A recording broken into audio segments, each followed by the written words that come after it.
Railway ஸ்டேஷன்ல போய் ticket வாங்க முடியல. அங்கேயும் ஹிந்தியை திணித்துக் கொண்டிருக்கிறீர்கள். ஹிந்தியை மட்டுமா திணிக்கிறீர்கள், சமஸ்கிருதத்தையும் திணித்துக் கொண்டிருக்கிறீர்கள். ஒவ்வொரு வழியிலும்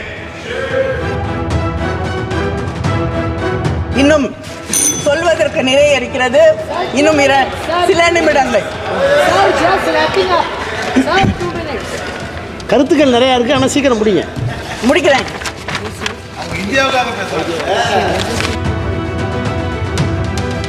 ஒரு தலைவர் அந்தமான் சிறையில் இருந்து புல்புல் பறவையின் மீது ஏறி, புல்புல் பறவையா ப்ரூம்ஸ்டிக்கான்னு எனக்கு தெரியல, ஏதோ ஒன்றில் ஏறி அவர் சிறையில் இருந்து வெளியே பறந்து வந்தார் என்று உங்களுடைய டெக்ஸ்ட் புக் சொல்லி தருது. இதுவா சயின்டிபிக் டெம்பர்? இதையா மாணவர்களுக்கு நீங்கள் சொல்லி தருவீர்கள், நாங்கள் ஏற்றுக்கொள்ள வேண்டும்?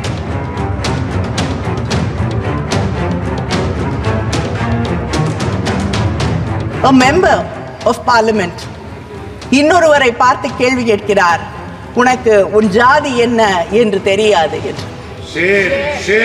அந்த ஜாதி என்று என்ன என்று தெரிந்து கொள்வதிலே என்ன பெருமை இருக்கிறது என்று எனக்கு தெரியவில்லை. ஜாதி அற்றவராக வாழ்வதில் தான் பெருமை இருக்கிறது என்பதுதான் திராவிட இயக்கத்தின் கொள்கை. இங்கே கேந்திரிய வித்யாலயங்கள், உங்களுக்கு உதாரணத்திற்காக நீங்கள் மொழிக் கொள்கையில எப்படி நடந்து கொள்வீர்கள் என்று உங்களுக்கு விளக்குவதற்காக, இங்கே இருக்கக்கூடிய சில பேருக்கு விளக்குவதற்காக நான் சொல்லுகிறேன். கேந்திரிய வித்யாலயங்களிலே அங்கே இருக்கக்கூடிய மாநில மொழியை கற்றுத் தருவோம் என்று சொல்கிறீர்கள். தமிழ்நாட்டில் 45 கேந்திரிய வித்யாக்கள் இருக்கிறது. ஆனால் அதில் நீங்கள் எப்படி தமிழை சொல்லித் தருவீர்கள்? அங்கே இருக்கக்கூடிய மாணவர்களிலே 20 பேர் ஒரு வகுப்பிலே இருக்கக்கூடியவர்கள் எல்லாம் இணைந்து அங்கே இருக்கக்கூடிய தலைமை ஆசிரியரிடம் வந்து கோரிக்கை வைக்க வேண்டுமா? அப்படி கோரிக்கை வைத்தால் தமிழ் அங்கே அதற்காக ஆசிரியர் நியமிக்கப்பட்டு, ஆசிரியர் கிடைத்தால் நியமிக்கப்பட்டு அங்கே தமிழ் சொல்லித் தரப்படும். இது தமிழ்நாட்டிலே நாங்கள் கோரிக்கை வைத்து கெஞ்சி போராடி தமிழை கற்றுக்கொள்ள வேண்டும். கேந்திரிய வித்யாக்களிலே 45 பள்ளிகளிலே 15 பள்ளிகளில் தான் தமிழ் சொல்லித் தரப்படுகிறது. இப்படிப்பட்ட ஒரு நிலையை கேந்திரிய வித்யாலய பள்ளிகளிலேயே நடத்தி கொண்டிருக்கக்கூடிய உங்களை நம்பி மொழிக் கொள்கையிலே நீங்கள் நியாயமாக நடந்து கொள்வீர்கள் என்று நாங்கள் எப்படி நினைக்க முடியும்? ஒவ்வொரு இடத்திலும் ரயில்வே ஸ்டேஷன்ல போய் டிக்கெட் வாங்க முடியல, அங்கேயும் ஹிந்தியை திணித்துக் கொண்டிருக்கிறீர்கள். அப்படிப்பட்ட இந்த அரசாங்கம் எங்கள் மீது ஹிந்தியை திணிக்காது, ஹிந்தியை மட்டுமா திணிக்கிறீர்கள், சமஸ்கிருதத்தையும் திணித்துக் கொண்டிருக்கிறீர்கள். ஒவ்வொரு வழியிலும் எப்படி நாங்கள் உங்களை நம்பி மொழிக் கொள்கையில நீங்கள் நியாயமாக நடந்து கொள்வீர்கள் என்று நினைக்க முடியும்? எடுக்கப்பட்டிருக்கக்கூடிய ஒரு நேஷனல் சாம்பிள் சர்வேல இந்த நாட்டிலே அதிகமாக பெண் குழந்தைகள் பள்ளியிலிருந்து நிறுத்தப்படுவதற்கு காரணம் அவர்கள் வீட்டு வேலைகளை செய்ய இருப்பதால். ஆண் பிள்ளைகள் நிறுத்தப்படுவது எக்கனாமிக் ஆக்டிவிட்டீஸின் காரணமாக, தொழிலை அவர்கள் தொடங்கி அங்கே இருக்கக்கூடிய குடும்பத்திற்கு பொருளாதாரத்தை ஈட்டி வருவதற்காக.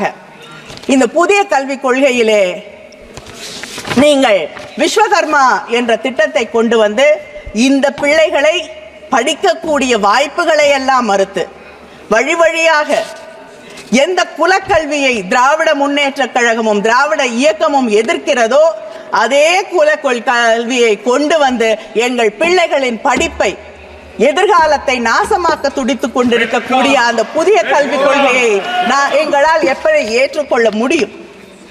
இதே போல மொழி திணிப்பை பற்றி சொல்லுவதென்றால், தெலுங்கானால நீங்க சொல்லக்கூடிய ஏகலைவா மாடல் ஸ்கூல்ஸ்ல கிட்டத்தட்ட 47 பேர் வேலைக்கு எடுக்கப்பட்டிருக்கிறார்கள் பள்ளிக்கூடங்களிலே.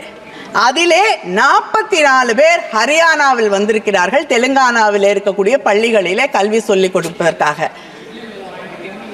எப்படி படிப்பாங்க அந்த பிள்ளைகள்?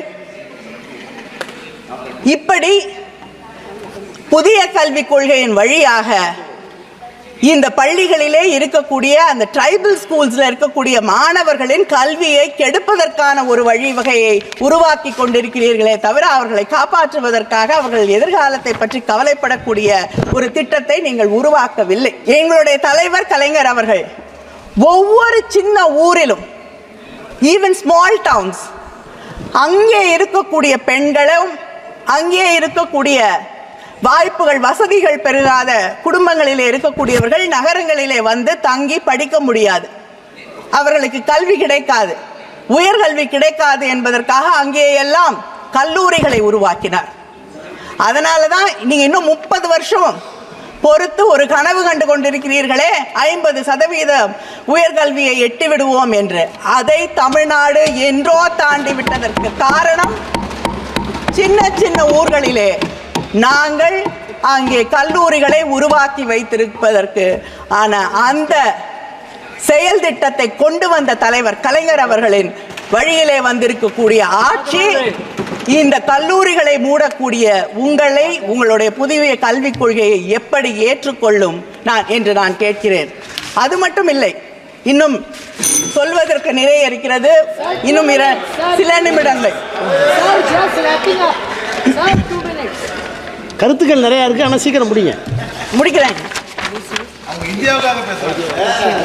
நீட் எங்கள் தமிழ்நாட்டிலே சாதாரண குடும்பங்களை சார்ந்த கிராமப்புறங்களில் இருக்கக்கூடிய பிள்ளைகள் படிப்பதற்காக தலைவர் கலைஞர் அவர்கள் ஒவ்வொரு மாவட்டத்திலும் அரசு மருத்துவ கல்லூரிகளை கொண்டு வந்தார்கள். நீங்கள் நீட் பரீட்சைகளை கொண்டு வந்து அங்கே இருக்கக்கூடிய மாணவர்களின் கனவுகளை எல்லாம் சிதைத்துக் கொண்டிருக்கிறீர்கள். எத்தனை பேர், எத்தனை மாணவர்கள் உயிரை மாய்த்துக் கொண்டிருக்கிறார்கள். அதை பற்றி உங்களுக்கு கவலை இல்லை. ஏனென்றால் இந்த அரசாங்கம் வந்த பிறகு ஒரே ஒரு தொழில் மற்றும் வளர்ந்திருக்கிறது. கிட்டத்தட்ட 5750 கோடி கோச்சிங் இண்டஸ்ட்ரி, இந்த கோச்சிங் ஸ்கூல், இது மட்டும்தான் வளர்ந்திருக்கு. NTA 28 எக்ஸாமினேஷன்ஸ் நடத்தி கொண்டிருக்கிறது. யாராவது ஒருத்தர் வந்து அரசாங்கத்திலிருந்து அங்கே நிரந்தர பணியிலே இருக்கிறார்களா என்றால் இல்லை. நீங்க சொன்ன பதில் தான் நான் கேட்ட கேள்விக்கு. There is not one single person who is a permanent employee and who is answerable. அப்ப கேள்வித்தாள்கள் வந்து அதில் இருக்கக்கூடிய ரகசியத்தை எப்படி பாதுகாப்பீர்கள்? இந்த புதிய கல்விக் கொள்கையில உங்களுக்கு மறந்துடுது, இது கன்கரண்ட் லிஸ்ட்ல இருக்கு, பொதுப்பட்டியல்ல இருக்குன்னு. அதனால நீங்க சிலபஸையும் நீங்க தான் உருவாக்குவேன் என்கிறீர்கள். நீங்க உருவாக்கக்கூடிய சிலபஸ் தான் இங்க இருக்கக்கூடிய கலாச்சாரத்தை, பண்பாட்டை, இந்த நாட்டின் நாகரீகத்தை, அரசியல் வரலாற்றை சொல்லித் தரும் என்கிறீர்கள். நீங்க சொல்லிக் கொடுக்கக்கூடிய அரசியல் வரலாறு என்ன? முகலாய மன்னர்களை பற்றி பேச மாட்டீர்கள். மகாத்மா காந்தி அவர்கள் கொல்லப்பட்டதை பற்றி உங்கள் அரசியல் வரலாறு பேசாது. தமிழ்நாட்டிலே இருக்கக்கூடிய தலைவர்களை பற்றி பேச மாட்டீர்கள். பெரியாரை பற்றி நிச்சயமாக பேச மாட்டீர்கள்.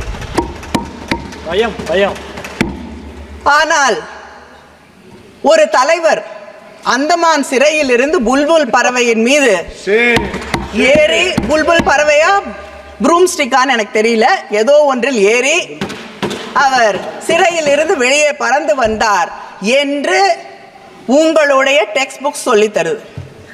இதுவா சயின்டிபிக் டெம்பர்? இதையா மாணவர்களுக்கு நீங்கள் சொல்லி தருவீர்கள், நாங்கள் ஏற்றுக்கொள்ள வேண்டும்?